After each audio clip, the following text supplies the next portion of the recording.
She said my pain made her a better writer. She used my breakdowns as plot twists, my grief as character development, and my silence as permission. She wrote her version, signed a deal, took the credit, took the applause, took me apart. So I bought the movie rights to the novel she stole from my life, rewrote the truth, and cut her name from the credits. Now the world watches my story unfold, and she's not even in the script. They say time heals everything, but it doesn't. It just teaches you how to bleed quietly. The book came out on a Thursday. I remember because I was in line at the coffee shop, waiting for a cappuccino that never came when my phone buzzed. 3 texts, one from my old college roommate, one from a girl I hadn't spoken to in years, and one from my therapist. This book, isn't this about you? At first I laughed. I hadn't heard Camille's name in over a year. Not since she packed her journals, her dreams, and the rest of her half-written heartbreaks into her navy blue suitcase and walked out of my life like it was just another scene to revise. We'd been together 4 years, lived together for 2, loved, at least I thought, for all of them. I didn't chase her when she left. I didn't write the angry text or send the dramatic email.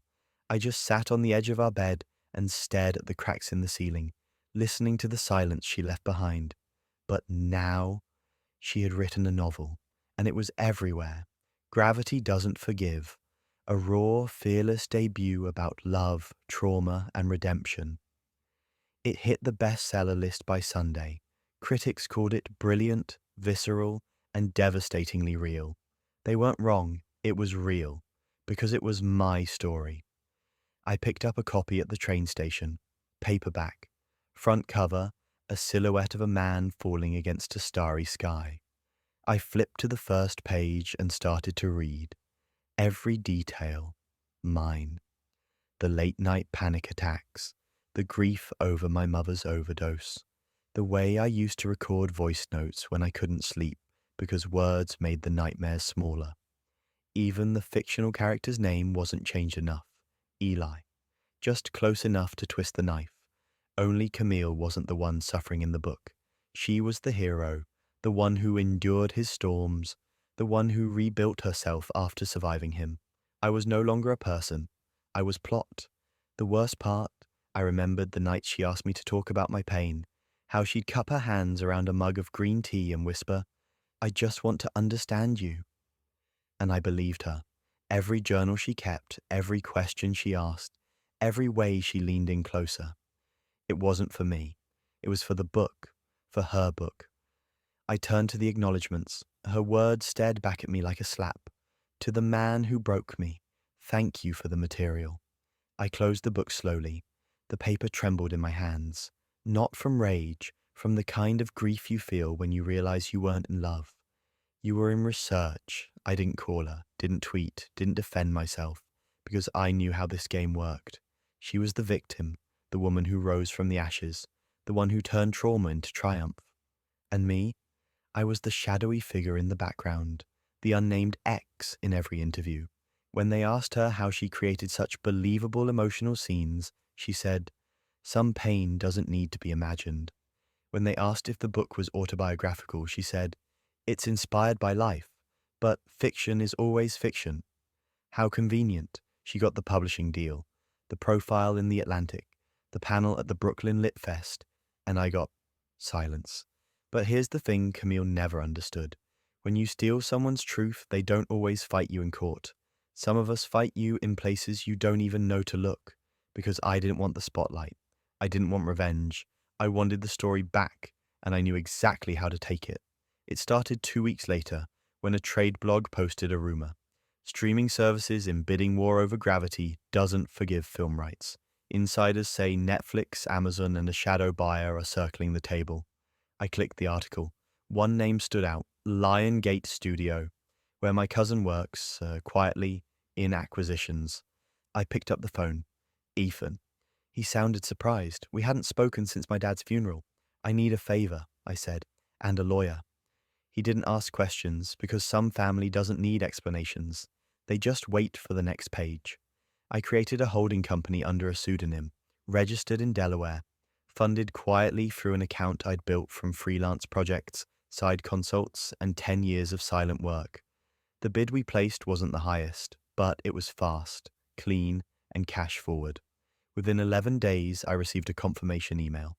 Congratulations, you are now the exclusive rights holder of Gravity Doesn't Forgive for screen adaptation. She posted on Instagram that night. I'm speechless. My story is going to be a movie. Thank you to the amazing team for believing in this project. Can't wait to be part of the journey. She wouldn't be. Because the next part of the story, it was mine. They say you can't rewrite the past, but what they forget is you can buy the future. Once the rights were mine, I didn't celebrate. No champagne, no Instagram announcement, no justice served speech. I just opened my laptop, created a folder called The Real Story, and began quietly reclaiming. The terms of the rights purchase were standard and clean. Her contract with the publisher only included royalties from the book. The film, that was a separate deal. And since Camille had never legally registered any copyright claim to the screenplay, just the manuscript, the adaptation was mine to mold. No co-writer, no consultant, no creative control. I didn't even need to remove her name. It was never there to begin with. I hired a screenwriter, someone smart, subtle, and hungry. Her name was Leona Brooks, a former trauma therapist turned scriptwriter who'd once told a producer, I don't write revenge stories, I write survival strategies with consequences. Perfect. We met in a quiet bookstore cafe. I handed her the book. Let me guess, she said, flipping through it. It's about you. No, I said. It's about what happens when someone thinks your pain is just content. She nodded slowly. I won't give you catharsis, she warned, but I can give you clarity. That's all I needed. Over the next 6 weeks, we met 3 times a week. Scene by scene, she peeled back Camille's fiction and uncovered my truth. She rewrote the protagonist, no longer the stoic, emotionally broken man Camille had painted me as, but a layered, flawed human character, not perfect, not a villain, just real. And Camille's character, she wasn't demonized. She wasn't even the focus. She simply became a side character, a literary footnote. I also made a second decision, one Camille never saw coming. I contacted a foundation, the Rhodes Initiative, and made them the non-profit partner of the film. Their mission? Support writers suffering from mental health exploitation, plagiarism, and trauma abuse in the creative industry. 100% of my producer's profit would go there. My story wouldn't just reclaim dignity, it would protect others from losing theirs.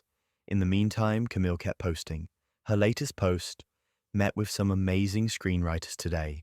Big things coming soon with number Gravity movie star. There were no meetings, there was no seat at the table. Every person involved in the actual adaptation was bound by airtight NDAs.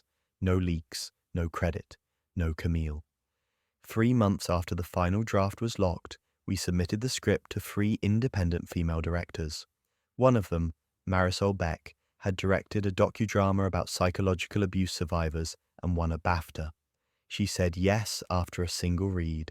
Her message, this script doesn't scream revenge, it whispers accountability. Let's make it loud. The production began quietly. No trailers, no headlines, no casting reveals, just a team, building the truth in silence. Meanwhile, Camille's agent began calling the studio, asking when she'd be brought on board. They forwarded the contract, she read it, and then the post stopped. I didn't need to destroy her, I just needed to remove her illusion of control. Because some people think stealing your story gives them the ending, but they forget. I still had the pen. The first spark wasn't a headline, it wasn't a press release, it was a whisper, a single, carefully placed quote in a niche screenwriting blog. An anonymous film adaptation of a best-selling novel is reportedly being rewritten to reflect the real-life version of events, told by the person it was based on. No names, no titles, just enough smoke to make people curious. And Camille, she panicked. I watched from the sidelines as she tried to control the narrative. Tweets like, excited to be creatively involved in the adaptation process. My story deserves to be told right. Her story, her version of my breakdowns, my grief, my private confessions shaped into entertainment. I almost pitied her. Almost. The second spark came from the New York Literary Journal. an op-ed piece written by a former MFA classmate of hers. When does fiction become theft? A disturbing trend in debut novels suggests that personal trauma is being harvested from real relationships and repackaged as brave storytelling. In the middle of the article, a vague reference to a certain viral novel where the partner's medical history was repurposed without consent. It wasn't a direct accusation, but the internet doesn't need evidence. Just a question. By the next day, Camille's Goodreads page was flooded with comments. Did you really base this on your ex's trauma? This feels more like emotional plagiarism. Who owns the pain? Camille posted a screenshot of a contract. For those asking, yes, the film rights were sold to a reputable studio. I was consulted and credited fairly. A lie. But what she didn't know was that the first teaser was about to drop. A Harmink Masood Perses teaser. No dialogue, just scenes. A man sits in a bathroom recording a voice memo, tears in his eyes. A woman listens, but her face is blurred. A match being struck, a book burning. The screen fades to black. Title, Gravity. Tagline, the real story always finds its way home. No based on the novel by, no story by Camille Walsh. Only written for the screen by E. Rhodes. The internet exploded. The comments came fast and sharp. Wait, this isn't her movie? Isn't that the same title as her book? Why is her name missing? And finally, who is E. Rhodes? My inbox stayed quiet. No PR statements, no clarifications, just silence. The kind that makes guilty people sweat. Camille tried contacting the studio through her agent. They forwarded her the legal paperwork. Signed, sealed, bulletproof. She posted nothing for 3 days, and then finally a tweet. When someone steals your story, you have to wonder if it was ever really yours to begin with.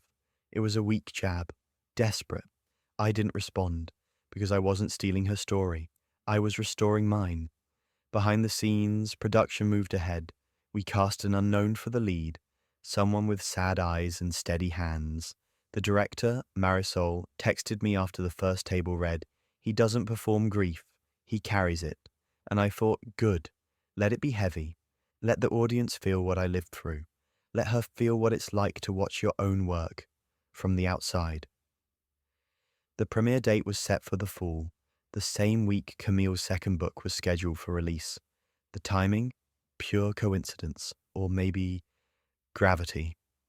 I didn't need to win headlines, I just needed to win the silence.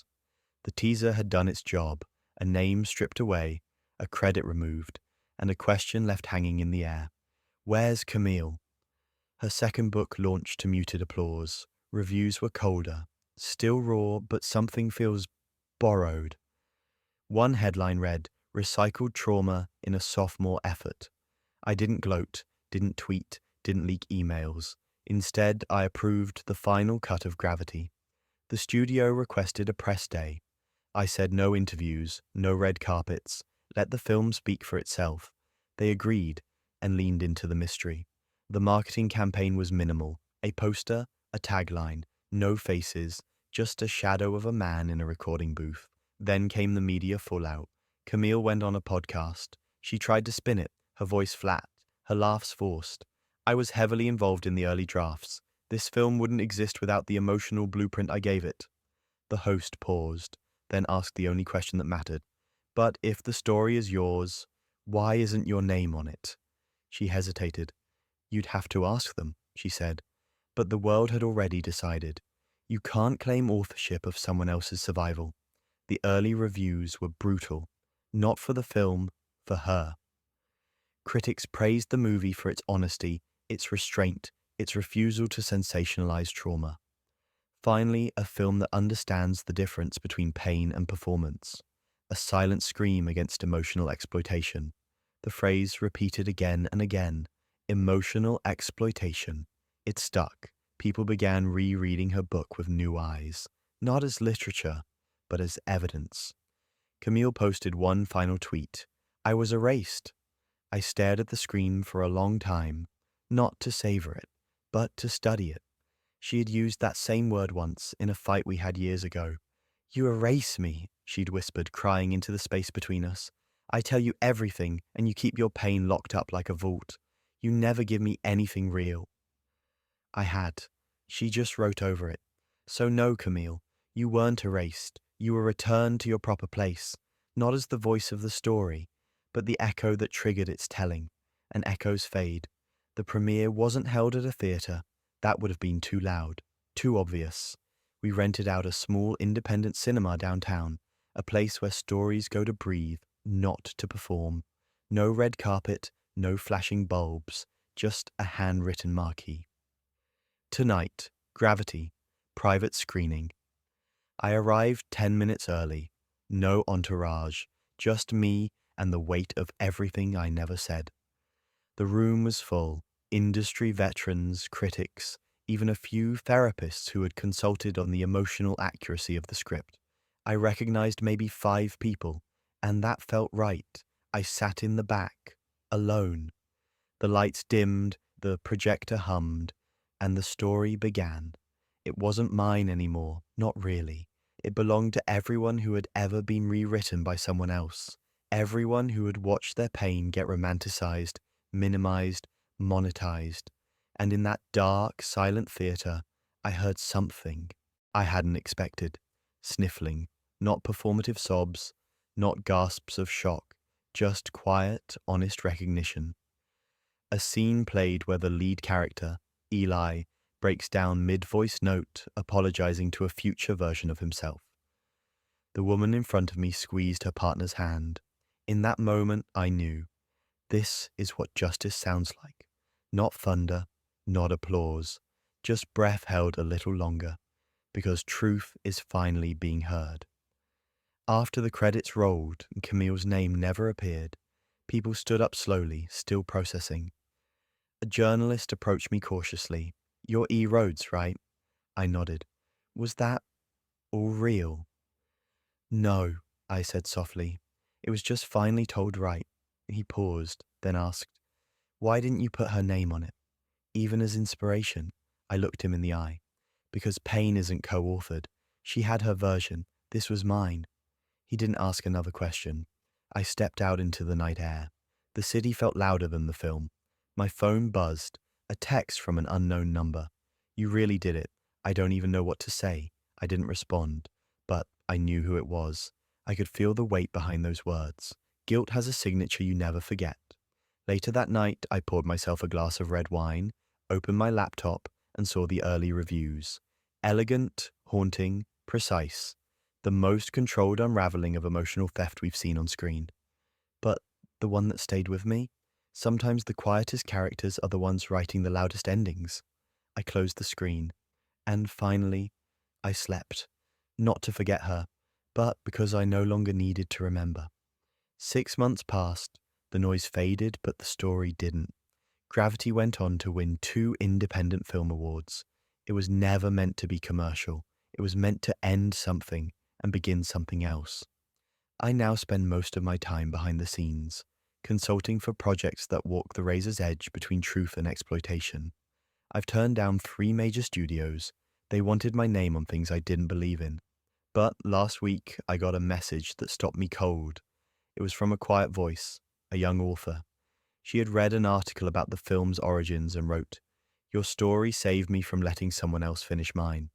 I read that line 5 times, because that was the point, wasn't it? Not to erase Camille, not even to shame her, but to protect others from thinking that pain has no ownership. People still ask why I never sued her, never publicly dragged her, never gave interviews. The truth, she wasn't the villain. Silence was. The part of me that once believed dignity meant staying quiet, even when someone was using your soul as material. That part is gone now. I keep a copy of her book in my office. First edition, dog-eared. Not out of bitterness, out of memory. Not of her, but of me. Of the man who once whispered stories to someone he trusted, and the man who later rewrote them, not to hurt her, but to free himself. A reporter once asked me during a backstage panel, if she called today, what would you say? I thought about it, then answered, nothing. Because some apologies don't need to be received, just outlived.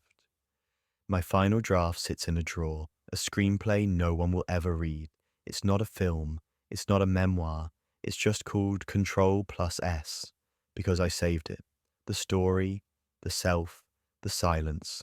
If you're out there reading this, watching this, feeling like your story got stolen or rewritten, just remember, you don't have to scream to reclaim it. Sometimes you just buy the rights and write it back.